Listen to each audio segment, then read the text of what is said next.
કદાચ વડીલ લોકો બેઠા હોય તો મારી વાત સાથે સંમત થઈ શકે છે.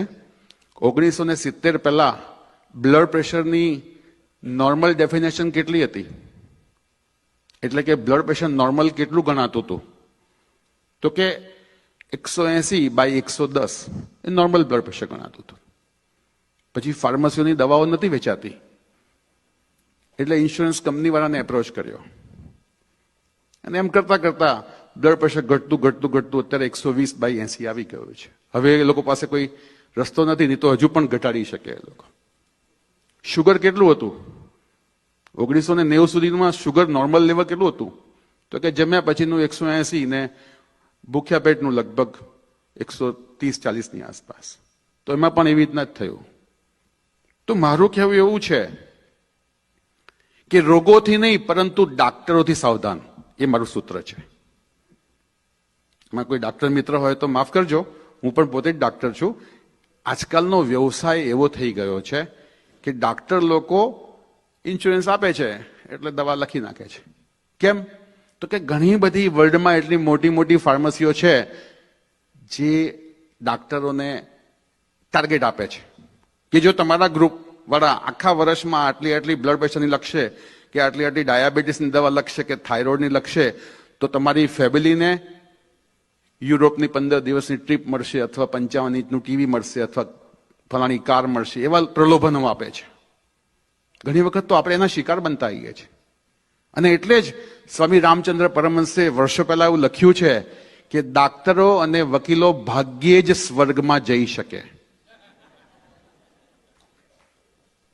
તો આ બધું થોડુંક જાણશું તો આપણે ઘણી વખતે શું છે, જેમ હમણાં સ્વામીએ કીધું કે બધું માનસિક સ્ટ્રેસથી વધે છે અને તદ્દન સાચું છે.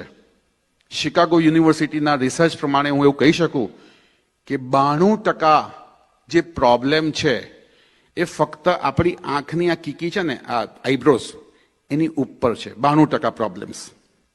બાકી આ આઈબ્રોની નીચે કેટલા ટકા? ફક્ત 8% પ્રોબ્લેમ છે. તમને એવી ખબર પડે કે મારે આવતીકાલે બ્લડ પ્રેશર કે બાયોપ્સી કરવાનું ડોક્ટરે કહ્યું છે, તમે જોજો. તો એના માટે કોઈ તત્વચિંતક એવું કહ્યું છે કે સામાન્ય વ્યક્તિ લેબોરેટરીમાં જાય, એક સામાન્ય વ્યક્તિ લેબોરેટરીમાં જાય અને દર્દી થઈને બહાર પડે. એનો મતલબ શું થયો કે આપણે બધું જ મગજથી વિચારીએ છીએ અને મગજથી વિચારવાથી તમારું બ્લડ પ્રેશર પણ વધી જશે, તમારા સાયકોસોમેટિક જેટલા પણ ડિસઓર્ડર્સ છે એ બધામાં વધારો થશે. એક એનું બીજું ઉદાહરણ આપું. મારી પાસે ઇન્ડિયામાં નડિયાદમાં એક સાઉથ ઇન્ડિયન કપલ આવ્યું હતું જે ગવર્મેન્ટમાં હતા, જોબ કરતા હતા. અને એમના વાઈફ, મને ડાઉટ લાગ્યો એટલે મેં કીધું બેન તમે આટલું કરાવી લેજો રિપોર્ટમાં. રિપોર્ટ કરાયો હશે ને ખબર કોઈ કારણસર નહીં આવી શક્યા હોય, એમના હસબન્ડની કંઈક ટ્રાન્સફર થઈ ગઈ હશે. લગભગ 2.5 વર્ષે પાછા આવ્યા હશે મળવા માટે. મને રિપોર્ટ દેખાડ્યો. મેં કહ્યું આમાં તો ડાયાબિટીસ છે. 2.5 વર્ષ સુધી એમને કોઈ પ્રોબ્લેમ નહોતો. જેવું જાણ્યું કે મને ડાયાબિટીસ આવ્યો છે ત્યારથી એમને થોડાક વખતમાં એમના બ્લડ પ્રેશર બી આવી ગયું ને ઘણી બધી પ્રોબ્લેમ એ શરૂ થઈ ગઈ. એટલે જાણવાથી ઘણી વખતે, હું એવું નથી કહેવા માંગતો કે તમે પોતાના રિપોર્ટ્સ રેગ્યુલરલી ન કઢાવો, એ લોકોની ફોર્માલિટી છે ડોક્ટરોની, એ કરવી જ પડે, નહીં તો તમે કોઈના પર શું કરી દો. પણ આનાથી સાઈડ ઇફેક્ટ્સ પણ ઘણી બધી છે અને પોસ્ટ ઇફેક્ટ પણ ઘણી બધી છે. તો ચાલો આપણે પેલા 4 સૂત્રો જોઈ લઈશું. જો આ 4 સૂત્ર જે વ્યક્તિ નિયમિતપણે 90 દિવસ એટલે કે 3 મહિના સુધી ફોલો કરશે, તો હું આ બોલી રહ્યો છું, રેકોર્ડિંગ થઈ રહ્યું છે, તમે લખી શકો છો કે એમાં ચોક્કસપણે દવાઓમાં ઘટાડો થઈ શકશે અથવા દવા બંધ પણ થઈ શકશે જો એને 100% ફોલો કરશો તો. વૈદ તમને કોઈ ચમત્કાર નથી કરવાનો કે ઓવરનાઇટ તમને બધું સારું થઈ જાય. એના માટે એની પ્રોસેસ છે, એનો સમયગાળો છે, એ તો લેશે જ. શ્રદ્ધા, ધીરજ અને 3જા નંબરે બહુ જ મહત્વનું કહ્યું છે ભગવાન ધન્વંતરીએ કે તપશ્ચર્યા કરાવવી પડશે. તપશ્ચર્યા એટલે એવું કે હું તમને એક હું તો અનુભવથી તમને કહી રહ્યો છું.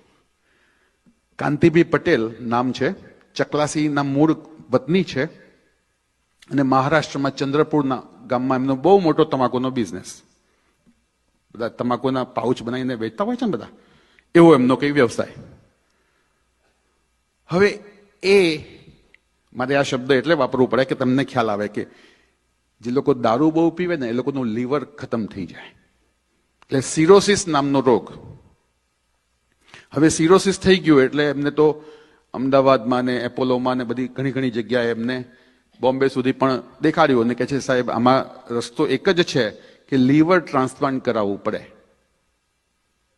અને એ વખતે હું 2013ની વાત કરું છું, તો એ વખતે લીવર ટ્રાન્સપ્લાન્ટ નવું આવ્યું હતું સર્જરીમાં, એટલે લીવર ટ્રાન્સપ્લાન્ટનો ખર્ચો ઇન્ડિયામાં એ વખત 40-50 લાખની આસપાસ થતો હતો અને એમાંય સક્સેસ રેશિયો બહુ ઓછો હતો. અત્યારે બી ઓછો જ છે, તમે જોઈ શકો છો ગૂગલ પર કે લીવર ટ્રાન્સપ્લાન્ટનો સક્સેસ રેશિયો કેટલો છે.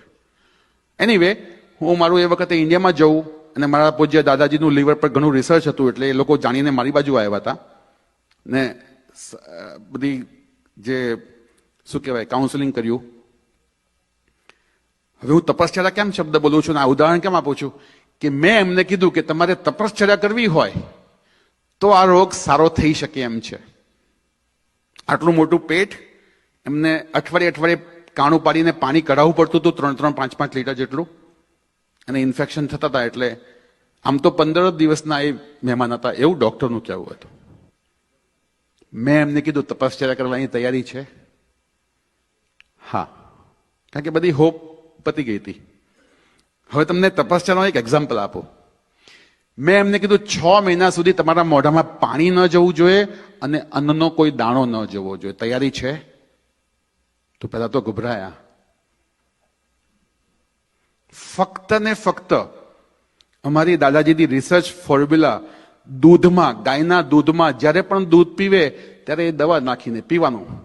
ભૂખ લાગે તોય દૂધ પીવાનું ગાયનું, ને તરસ લાગે તોય પણ ગાયનું દૂધ જ પીવાનું. સાહેબ એમને એવો ચમત્કાર થયો, તમે આજે પણ હું નંબર આપી શકું, તમે પૂછી શકો. આજે બધી દુનિયા ફરે છે, મજાથી ખાઈ પીને મજા કરે છે. 3 વર્ષ સુધી મેં એમને ટ્રીટમેન્ટ આપી. અત્યારે બીજી ટ્રીટમેન્ટ આપું છું ડાયાબિટીસની, પણ લીવરના કોઈ પ્રોબ્લેમ નથી. એ પછી તો કેટલાય લીવરના આવા બધા પેશન્ટો. આમાં શું છે કે સાચી માહિતી નથી મળતી. હવે એમને પણ કહું છું, જે લોકોને ઇન્ડિયામાં તમારી ઓળખાણ હોય અને જે લોકોને દારૂની ટેવથી લીવર બગડી ગયું હોય અથવા બીજા કોઈ કારણથી લીવર બગડી ગયું હોય, કૃપા કરીને એમને એવું કહેજો ટ્રાન્સપ્લાન્ટ ના કરાવતા. હું જાહેરાત નથી કરી રહ્યો, પણ હું કોઈ ગરીબોની મદદ કરવા આવ્યો છું કે કદાચ તમારા ગામમાં કોઈ ઓળખતું હોય ઇન્ડિયામાં તો બહુ નજીવા ખર્ચામાં સારું થઈ જાય છે. આમાં લાખોનો ખર્ચો નથી થતો. અને એ થયા પછી પણ, ટ્રાન્સપ્લાન્ટ કરાયા પછી પણ 10 માંથી 3 જ વ્યક્તિ બચે છે. અને જે બચે છે એમને આખી જિંદગી 20,000 રૂપિયા દર મહિનાનો ખર્ચો છે. એન્ટીબાયોટિક ખાવી પડે આખી જિંદગી. હવે વાત ક્યાં છે કે જે લોકો 60 થી નીચેના છે એ લોકો કાલથી પ્રયત્ન કરશે. જે લોકો 4 ગ્લાસ પી શકતા હોય તો 4 ગ્લાસ, નહીં તો શરૂઆત 2 ગ્લાસથી તો કરજો જ. 2 ગ્લાસ ધીરે ધીરે અઠવાડિયામાં 3 ગ્લાસ કરજો, પછી ત્રીજા અઠવાડિયે 4 ગ્લાસ સુધી આવી જજો. જે લોકો 60 ની નીચે છે. અને પાણી બહુ ગરમ પણ ના હોવું જોઈએ, નવશેકું પાણી, લ્યુકવર્મ. બેસીને 4 ગ્લાસ એક શ્વાસમાં 1 ગ્લાસ પીવાનો છે. સવારનું પાણી, પહેલું પાણી ઘૂંટડે ઘૂંટડે નથી પીવાનું. ઘૂંટડે ઘૂંટડે પીશો તો એ પચી જશે, એમાં સલાઈવા ભેગી થશે તો પચી જશે, તો એ આગળમાં એટલે પેશાબમાં વધારે તમને જવું પડશે. પણ ઘૂંટડે ઘૂંટડે નથી પીવાનું. પહેલો ગ્લાસ એક જ શ્વાસમાં પીવાનો છે, બીજો ગ્લાસ એ પણ એક જ શ્વાસમાં. તો શું થશે? એ પચશે નહીં પાણી, અને સીધું એ તમારા લાર્જ ઇન્ટેસ્ટાઇનમાં પ્રેશર ઊભું કરશે. અને લાર્જ ઇન્ટેસ્ટાઇનમાં બધો મળ હોય ને આગલા દિવસ તો બધું ત્યાં જ જમા હોય. તો ત્યાં પ્રેશર આપવા માટે આપણે એક શ્વાસમાં જ પાણી પીવાના છે. 2 થી 3, 3 થી 4. જે લોકો 60 થી નીચે છે, 60 થી ઉપર વાળા છે, એ લોકો 3 ગ્લાસ પીશે. શરૂઆત 1.5 ગ્લાસથી કરજો, જે લોકો 60 થી ઉપર વાળા છે. તમારા 50% તો પ્રોબ્લેમ કે આયુર્વેદમાં એવું કહે છે કે જિસકા પેટ સાફ ઉસકા સબ કુછ માફ.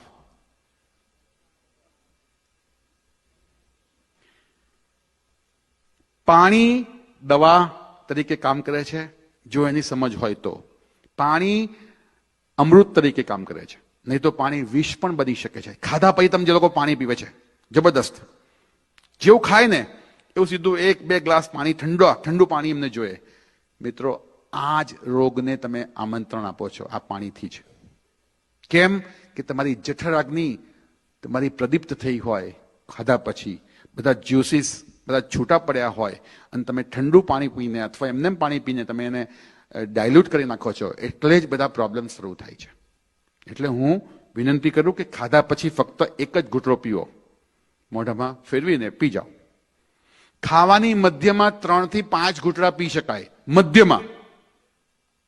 એટલે કે આપણે 2 ટાઈપ્સના ગ્રેન્સ ખાઈએ છીએ. રોટલી ને શાક પહેલા ખાઈએ છીએ અને પછી દાળ ને ભાત અથવા કઢી ખીચડી ખાઈએ છીએ. તો રોટલી શાક પતી જાય અને દાળ ભાત તમે શરૂ કરો, એની વચ્ચે તમે 3 થી 5 ઘૂંટડા પાણી પી શકો છો. અને જે લોકો 60 વર્ષથી ઉપરના છે એ લોકો તો આખા દિવસ દરમિયાન 900 પાણી જ પીવે, કોઈ ડોક્ટરની જરૂર નહીં પડે. 900 પાણી પીશો તો, કારણ કે એ લોકોની ઉંમરમાં શું વાયુ તત્વ વધારે વિકૃત હોય છે, અને વાયુ વિકૃત હોય, વાયુને ઠંડી વસ્તુઓથી દુશ્મની હોય. એટલે તમે ઠંડુ પાણી નાખ્યું એ તમારું પાચન તંત્ર મંદ. તો સવારે ઉઠીને 3 અથવા 4 ગ્લાસ ઉંમર પ્રમાણે પીવાનું છે. પછી જેટલી વખત જમો એના કલાક પહેલા અને કલાક પછી એ વચ્ચે પાણી નથી પીવાનું. જેમ કે 1 વાગે જમવાનું છે તો 12 વાગે પછી પાણી નહીં પીવાનું. જમતી વખતે વચ્ચે 3 થી 4 ઘૂંટડા 5 ઘૂંટડા પી શકાય, મધ્યમાં એક જ વખત. જમ્યા પછી એક જ ઘૂંટડો, જમ્યા પછી 1 કલાકે તમે પી શકો છો પાણી. અને છેલ્લે મારા દાદાજીનો એક મેસેજ આપીને હું મારું વક્તવ્ય પૂરું કરું છું. જ્યારે હું 14 વર્ષની આસપાસ હતો તો મારા ઘરે દાદાજીની સાથે એમના ગુરુ આવતા, નિયમિત આવતા. તો નિયમિત આવે અને એમને પછી દૂધની આદત, ચા નતા પીતા. હવે દૂધ પીવડાવે એટલે દૂધમાં પછી ઇલાયચી વાળું દૂધ આવે અને જોડે સાકરની વાટકી મૂકે અને પછી જેટલી જોઈતી હોય નાખે. તો હું આવું કાયમ જોઉં. તો મને આ વખતે ઈચ્છા થઈ કે દાદાજી હું દૂધ લઈ આવું છું ગુરુજી માટે. હું દૂધ લઈને ગયો, પૂછ્યું કેટલું સાકર કેટલી નાખું? તો ગુરુજી કહે છે 1-1.5 ચમચી નાખ બેટા. તો જેવી હું વાટકી ઉઠાઈને નાખવા જઉં છું તો એ વાટકી મારા હાથમાંથી સમહાવ, નાનો હતો ને બહુ આમ એક્સાઇટ થઈને કદાચ કરવા ગયો હોઈશ તો મારા હાથમાંથી વાટકી એવી છૂટી કે લગભગ 70% સાકર બધી દૂધમાં પડીને બાકી બહાર પડી ગઈ. તો મારા દાદાએ મારી તરફ આંખ કાઢી. એટલે ગુરુજી જોઈ ગયા કે આંખ કેમ કાઢી? તો કે તમે 1-1.5 ચમચી કીધી એને આખી લગભગ અડધી પોણી વાટકી અંદર નાખી દીધી. તો કે નાખી દીધી એનો મતલબ એ થયો કે દૂધ ગળ્યું થઈ ગયું? જ્યાં સુધી હું એ ચમચી લઈને હું એને હલાવીશ નહીં ત્યાં સુધી દૂધ મોડું જ રહેશે. સેમ એવી રીતના હું અહીંયા વારે વારે આવીને દર 2-4 વર્ષે તમને આવીને હું ઘણા ગોલ્ડન સૂત્ર આપીશ, પણ તમે જો એને 3 મહિના સુધી મહેનત નહીં કરો, એને નહીં હલાવો તો આપણું જીવન પણ મોડું જ રહેશે. એટલે આશા રાખું કે બીજી વાર આવું તો તમે બધા અનુભવમાં હશો. જય સ્વામિનારાયણ. અને અહીંથી જતી વખતે મારા ફ્લાયર છે, ફ્લાયર લઈને જજો. તમને ભવિષ્યમાં કંઈ પ્રશ્ન પૂછવા હોય ઓનલાઈનથી કે ફોનથી તો તમે વેલકમ છો. જય સ્વામિનારાયણ.